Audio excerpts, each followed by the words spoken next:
Good morning, evening, or afternoon, everybody. It's Kaghoe coming at you with another video. So today we have a little bit of a switch up from my normal content. I'm going to be telling you where I feel Phase 4 has sort of failed us as players and where it can be sort of improved upon. This isn't meant to be like a terrible negative I hate Blizzard video in any means. It's just things that were really wrong with Phase 4, and hopefully people can learn from this, the devs can learn from this, and we can have a much better Phase 5, as well as just sort of talking about problems that I find in the game. But before we get into the video, a quick reminder, me and the Sod Saviors will be doing our first Heat 3 Molten Core tomorrow, August 20th at 8 p.m. Eastern Time, and you guys can catch it over at twitch.tv/KaghoeGaming. It's going to be awesome. We've prepped so hard for this, and I can't wait to finally kill that giant meatball. So anyway, without further ado, let's get into the video. So I think the biggest failure of Phase 4 was hands down the BRE PvP event.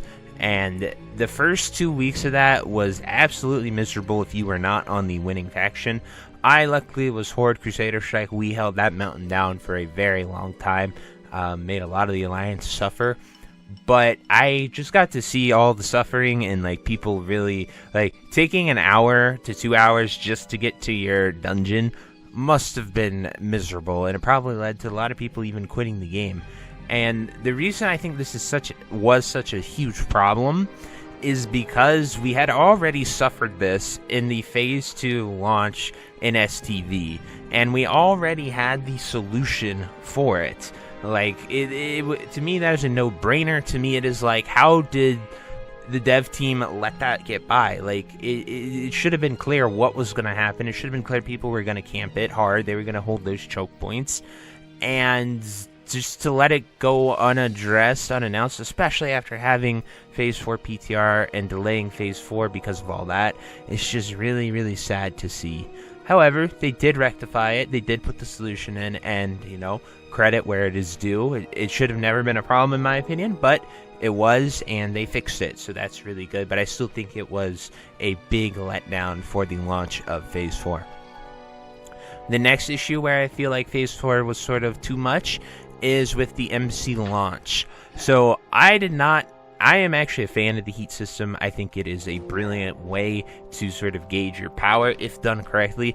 Most people's complaints are, oh, I have to stack FR and I can't get the gear. Well, you're meant to progress through it. Like, it is designed to do Heat 2 into Heat 3 to get those tier pieces that have FR, so you're not losing too much power. I think my guild is going to do fine tomorrow clearing it because we did exactly that. We progressed through Tier 2, and we are now going on to Heat 3, and I think it'll be really awesome. So I actually was a big fan of the heat system. What I did not like is that we got the new heat system. The moment you're below 96 FR, you got insta-collapsed, and that on top of the new Season of Mastery boss mechanics for the Molten Core that was redone in Season of Mastery. I really wish they would have told us, hey, some mechanics will be in there. I think that would have gone a long way. I speculated on it, and I thought they might do that just for, you know, that's a great way to make it harder. But I didn't think they would just be in all the time and we get pure Som Molten Core. I would have really liked to have that communicated, because it led to a rough mess for our for Sod Savior's launch and doing Heat 2. We did end up getting through most of it, and we did end up clearing it, but it was just really, really rough opening night for us. The next thing that I want to talk about is class interactions and just sort of where we are with our gear. It's just really not working too well for some classes. Specifically, I'm going to be talking about Mage in this example. We have had a ton of changes. We have had our power level be all the way to the moon. We have so much intellect on our gear, but they took away most of our stam and spirit. While the stam, I understand being a glass cannon is fine. If you scaled the stam up with that, mages would have like 6k health and 6k mana and just be insane. So I'm okay with stamina being gone. However, taking off all of our spirit kind of sucks for one reason and one reason only. So I am close to full BIS on my mage, and if we go through all of this gear real quick, you can look and see that not a single piece of it has spirit on it. Not one piece. And that is very, very sad to see, because it means that evocation does not fill our mana pool up, because while channeling from this spell, your mana regeneration is active and increased by 1500% last 8 seconds. With all this int gear that I have, this brings my mana, like, this is only like 3k mana, and it just really sucks because evocation should give you full mana. It should do that. Spirit is actually a valuable stat when you have longer fights. Well, Molten Core doesn't have very long fights. When you have a longer fight, that spirit stat actually is quite huge. If you're using evocation on like Onyxia even for phase 2 when she's in flight, you know, it is a really good stat to see, and it just sucks that Spirit is gone off of our stuff. And I imagine they did it for Balefire Bolt, but Balefire Bolt reduces your Spirit by a percentage, so it just takes out a chunk, meaning you're 90% reduced, whether that number is 200 or 100, 90% is 90%, so you're going to be at like 10 to 20 Spirit when you're sitting at 9 stacks for 30 seconds. So it's not too big of a deal to give us our Spirit back. I just feel like certain pieces like these Rugged Mantle of the Timbermaw, the belt here, all of our tier had Spirit, but that was replaced with FR in Season of Discovery. I just don't get why they stole all the Mage's Spirit. That's my biggest complaint, and I'd imagine there are a lot of intricate class problems with other classes as well. I'm just using Mage as an example because this is the one that I know the best. The next thing I want to touch on is, should we have bind on account things or not? And I really would like them to be consistent with them. What do I mean by that? To me, I think if the Oni neck is qualified for being a BOA thing, to go out to not have to do that again, I really feel like the tier 0 to tier 0.5, especially now that we are deep into Molten Core, people have their tier 1 gear, it almost all gets replaced other than like 2 pieces that you use. I really feel like that quest chain should be account bound as well, and once you unlock it, you are good. And not for the gold, like not, oh hey, they've unlocked it on this, but allow people to trade in the tier 0 pieces and do it for tier 0.5 pieces. So like, because I've done it on my mage, if I had a Magister's Crown, I could go in and I could swap the Magister's Crown for the Sorcerer's Crown. Something like that. I think it would go a lot towards making SOD alt friendly, and that was the goal in the beginning when they talked about the launch of SOD, is making it an alt friendly experience so you could get out there and you could try all these new classes and stuff. Because I have 2 and I'm feeling kind of burnt. Like, I just don't want to do a 3rd, even though I've had a lot of people ask to join the Saviors. I don't want to raid lead a 3rd raid, so like I just don't want to level another character and do all the prep work and get him to that point to launch a 3rd raid. So I'm just sitting at 2. And a lot, like, if that BOA tier 0.5 set was in, I might consider it, because then you can just go buy it and you could be raid ready off the rip. Now, my final point where I feel like Phase 4 has failed us is no new profession content, specifically with fishing, cooking, and first aid.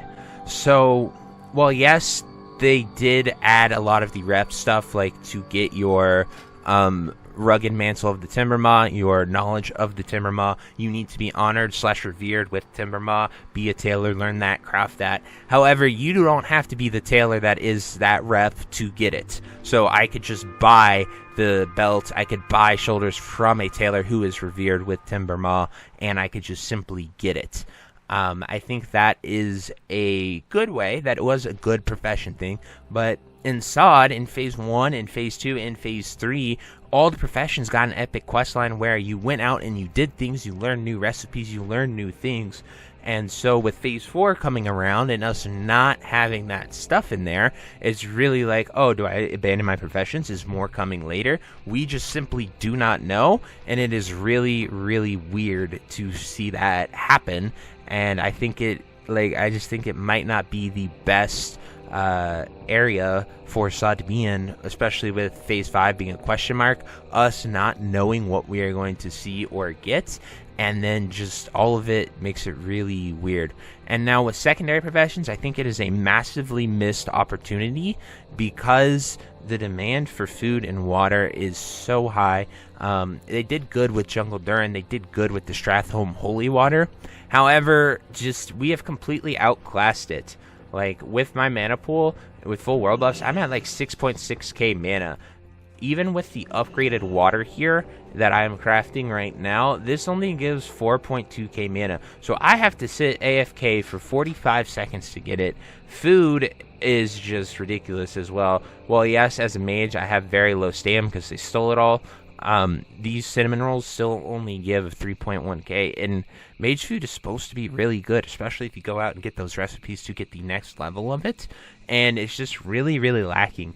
Even if they just added a vendor to buy it, like Jungle Durin is good as well. Like, this will fill me up in one sitting. The Stratholme Holy Water is also the same mana, but I feel like with fishing specifically, you guys have seen my fishing videos, there's just no in-game fishing. Like, look right here in Ngoro Crater, we see these in-game lakes and pools. There could be new fish here. Silithus borders the ocean. Like, you can literally just open up the mountains or simply just put it out here. Like, you can go across the coast of Silithus just by going south of Feralis. We have water walking shoes, everyone has them. Make that a thing. We could go to Winter Spring, same thing. We have a massive coastline here that you can get to. You know what you could add there? New fishing stuff. We have tons of lakes and stuff here in Fellwood. We have, if we go over to Eastern Plaguelands, they have one of the biggest lakes in the game and river right here. We go over to Eastern Plaguelands, and we have a bunch of bodies of water that you could fish in as well. And I just think it is a massive missed opportunity for new profession content that allows people to, you know, get high-level food and water that they could do. You could even throw in new buffs for people's characters. So that's more of a niche thing that I personally think is just a giant missed opportunity. But all in all, those are my biggest complaints of Phase 4 and where I feel like they have failed us as players. Let me know what you guys think in the comments down below. I look forward to hearing what you agree on or disagree on, but these are just things that have really just sucked, and it just feels bad to be playing the game and suffer in those ways when you don't really have to. And, you know, most of them, they have decisions and they have logic for why they made changes, and I hope I, you know, covered those when I listed every single point, because I think they're definitely there. But anyway, guys, I truly hope you enjoyed this video, and until next time, I'll see you later. Have a great day. Bye-bye. Hey, you. Yes, you. Are you still there? Well, I appreciate you for taking the time to watch this entire video and making it to the end here. If you enjoyed this video, definitely check out the other videos about World of Warcraft listed in these playlists down below. And thank you again. Have a great day. Bye-bye.